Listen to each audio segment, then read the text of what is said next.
Hello everyone, greetings from doctor Rashmi homeopathy. क्या कभी कभार ऐसा होता है कि चलने के तुरंत बाद पैरों में तेज़ दर्द होने लगता है और आपको लंगड़ा के चलना पड़ता है, या आपको पैरों में एकदम से बहुत ज़्यादा वीकनेस और नमनेस महसूस होने लगती है। आज हम बात करने वाले हैं क्लॉडिकेशन की, जिस ये सारे सिम्टम्स होते हैं। तो आज की इस वीडियो में हम सब कुछ डिटेल में जानेंगे कि क्लॉडिकेशन क्या होता है, क्यों होता है, इसका मैनेजमेंट और होम्योपैथिक ट्रीटमेंट क्या होता है। तो क्लॉडिकेशन आपकी जो आर्टरीज होती हैं, जो आपके पेरिफेरी को सप्लाई करती है, यानी एक्सट्रीमिटीज़ को सप्लाई करने वाले जो आर्टरीज होती हैं, उसकी एक बीमारी होती है। पेरिफेरल आर्टरी डिसीज़ का एक पार्ट होता है। क्लॉडिकेशन के अंदर जो धमनियाँ होती हैं, जो आपके पैरों को, जो आपके लेग्स को सप्लाई करती हैं, उनके अंदर प्लाक जमा हो जाता है, जिसको हम एथीरोस्क्लेरोसिस बोलते हैं। जब इन धमनियों के अंदर प्लाक जमा हो जाता है तो इनका रास्ता नैरो हो जाता है, और जब इनका रास्ता नैरो हो जाता है तो सही से ब्लड सप्लाई इनको नहीं हो पाती है, जिसको ही हम क्लॉडिकेशन बोलते हैं। अब हम बात करते हैं लक्षणों की। जो इसके लक्षण होते हैं, शुरुआत में सबसे पहले जब पेशेंट चलना शुरू करता है तो उसको तेज़ दर्द होने लगता है। उसको अपनी टांगे उठा करके, लंगड़ा करके चलना पड़ता है। धीरे धीरे उसको पैरों में वीकनेस महसूस होने लगती है। उसके बाद कभी कभार उसको नमनेस महसूस होने लगती है, उसको लगता है कि उस वहाँ वो जगह सुन्न हो चुकी है। इसके बाद अगर लंबे समय तक क्लॉडिकेशन बनी रहती है तो आपकी काफ मसल पतली होने लगती है, वहाँ का मसल लॉस होने लगता है।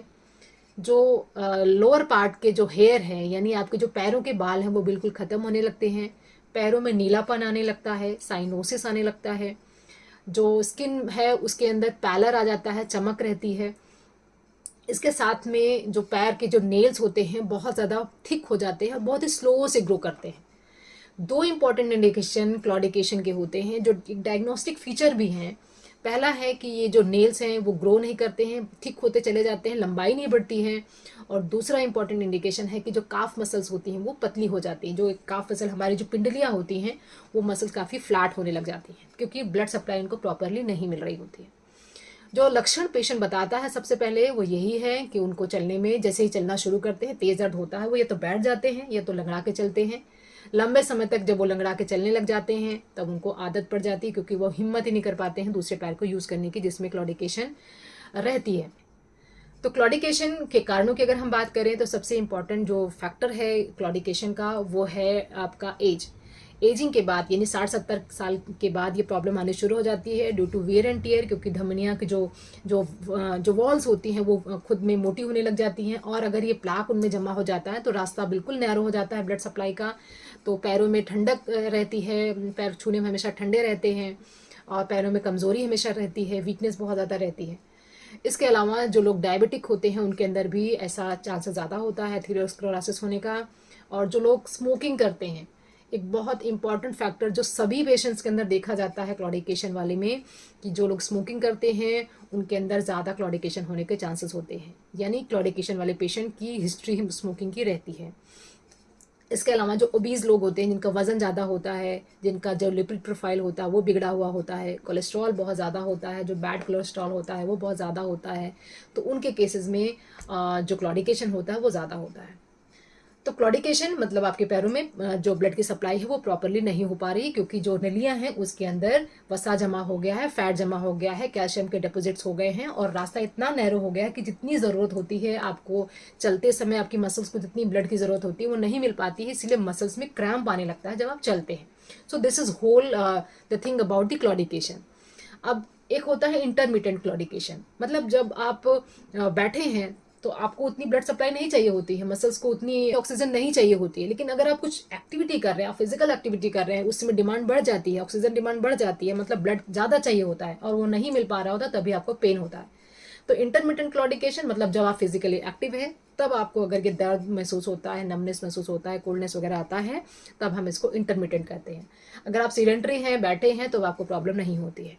So this is whole thing about the claudication. अगर हम बात करते हैं इसके कॉम्प्लिकेशंस की, क्योंकि जो क्लॉडिकेशन होता है ये प्लाक जमा करने होने के कारण होता है आपकी नलियों में। तो अगर ये प्लाक कई बार तेज बहाव के कारण खुल जाते हैं, मतलब वो छूट जाते हैं, और जो आपकी नली होती है उसके अंदर घूमने लग जाते हैं, खून के साथ ही वो थक्का जो है वो बहने लग जाता है। और यही खून का थक्का अगर किसी इंपॉर्टेंट आर्टरी में जाकर के फंस जाता है तो आपको हार्ट अटैक होने का चांसेस बढ़ जाता है। इसीलिए क्लॉडिकेशन को बहुत ही आसानी से, बहुत ही इग्नोर करने वाली चीज़ें नहीं हैं। बहुत ही ज़्यादा सावधानी अगर बरतनी है आपको क्लॉडिकेशन के केस में, तो आपको रखना है, क्योंकि आपको हार्ट अटैक होने का चांसेस बढ़ सकता है अगर कोरोनरी आर्टरी में फंस गया, यानी वो उस आर्टरी में जो आपके हार्ट को सप्लाई करती है, अगर उस रास्ते में फंस गया तो आपके हार्ट को ब्लड नहीं मिल पाएगा और वहाँ पर आपको प्रॉब्लम हो सकती है। दूसरा इंपॉर्टेंट जो कॉम्प्लिकेशन इसमें होता है वो है कि आपको गैंग्रीन हो सकता है, यानी खून की सप्लाई ही अगर लंबे समय तक नहीं हो पा रही है, जो आर्टरीज हैं वो अच्छा ब्लड नहीं लेके आ पा रहे, तो आपको वहाँ पर गैंग्रीन होने का चांसेस बढ़ जाता है। और थर्ड चीज़ है कि अगर आपको चोट वगैरह लग गई है और वो जल्दी से हील अप नहीं होते हैं क्योंकि उनको नया ब्लड नहीं मिल पा रहा होता है, और ये प्रॉब्लम तब ज़्यादा बढ़ जाती है अगर आप डायबिटिक या ओबीज हैं। तो ये सारी कंडीशंस होती हैं जो आपको क्लॉडिकेशन के साथ देखने को मिलती है। तो अगर आपको लंबे समय से पैरों में दर्द रहता है और चलने फिरने में लगड़ा करके चलना पड़ता है या नमनेस रहती है, तो आप इसको एज सच नहीं लें, इमीडिएट इसकी जांच कराएं और अपना ट्रीटमेंट स्टार्ट करें। अगर हम बात करते हैं जांचों की कि क्या क्या इन्वेस्टिगेशंस कराए जाते हैं, तो एक बहुत इंपॉर्टेंट इन्वेस्टिगेशन जो ऐसे केसेस में किया जाता है, इसको हम बोलते हैं ब्रेकियल एंकल रेशियो। मतलब आपका ब्लड प्रेशर चेक किया जाएगा, आपके आर्म्स में चेक किया जाएगा और आपकी एंकल में चेक किया जाएगा और उनका रेशियो निकाला जाएगा। इससे पता चलता है कि आपके पैरों में सही से ब्लड सप्लाई हो पा रही है या नहीं हो पा रही है, तो इससे पता चलता है। इसके अलावा एंजियोग्राम किया जाता है, यानी कितनी स्पीड से आपकी ब्लड वेसल्स के अंदर खून का दौरा हो रहा है, स्पेशली लोअर लेग्स में कितनी स्पीड में आपका खून चल रहा है, वो चेक किया जाता है।